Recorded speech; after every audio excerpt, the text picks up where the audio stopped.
আমাদের যাদের সাতক্ষীরাতে বাসা তারা আমরা যশোর থেকে সাতক্ষীরা যাওয়ার পথে বেশি সময় বাসে যাতায়াত করি। তো আমি চিন্তা করলাম আজকে বাস বাদে ট্রেনে বাসায় যাব। তাই চলে আসলাম যশোর স্টেশনের মূল গেটের সামনে। এটি হলো যশোর স্টেশনের মূল গেট। এই গেট দিয়েই ঢুকতে হয় ট্রেনে ওঠার জন্য। আর এটি হলো স্টেশনের যে ভেতরের অংশ। এখন বাজে সকাল 7টা। সকাল 7টার সময় স্টেশনে এসে দেখি স্টেশনে এত পরিমাণ ভিড়। পাশে যে ট্রেনটি দাঁড়িয়ে আছে এটি কিন্তু মালবাহী ট্রেন, অনেক লম্বা। অল্প কিছু সময় ট্রেনের জন্য অপেক্ষা করার পর অবশেষে চলে আসলো আমার সেই বেনাপোল অর্থাৎ নাবরণ যাওয়ার যে ট্রেনটি সেটি।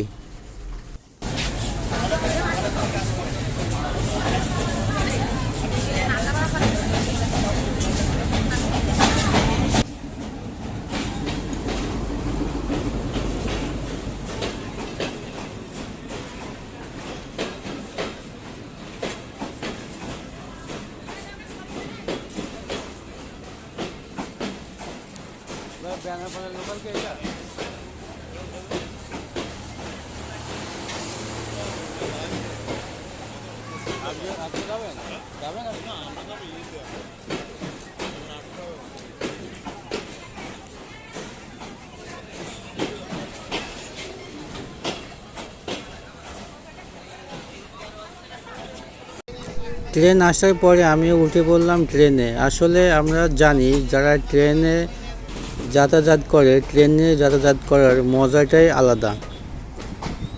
বিশেষ করে যশোর থেকে নাবরণে যে ট্রেনগুলো চলে এই ট্রেনে উঠলে বেশি মজা পাওয়া যায়, কারণ এই ট্রেনগুলো মাঠের ভেতর দিয়ে প্রাকৃতিক সৌন্দর্য উপভোগ করাতে করাতে আমাদের সেই গন্তব্যে নিয়ে যায়।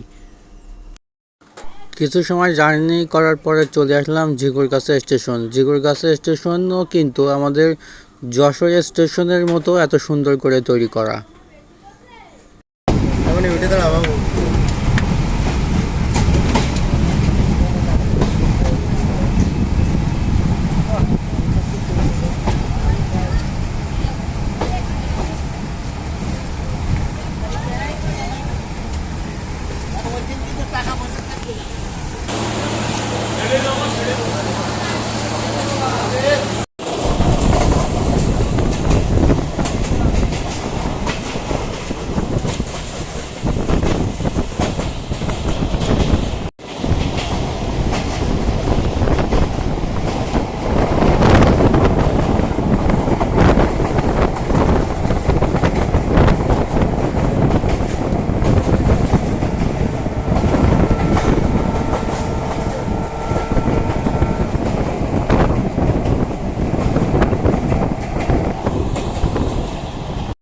মাঠঘাট বিল পাড়ি দিয়ে অবশেষে চলে আসলাম সেই গন্তব্যস্থান নাভারণ স্টেশনে।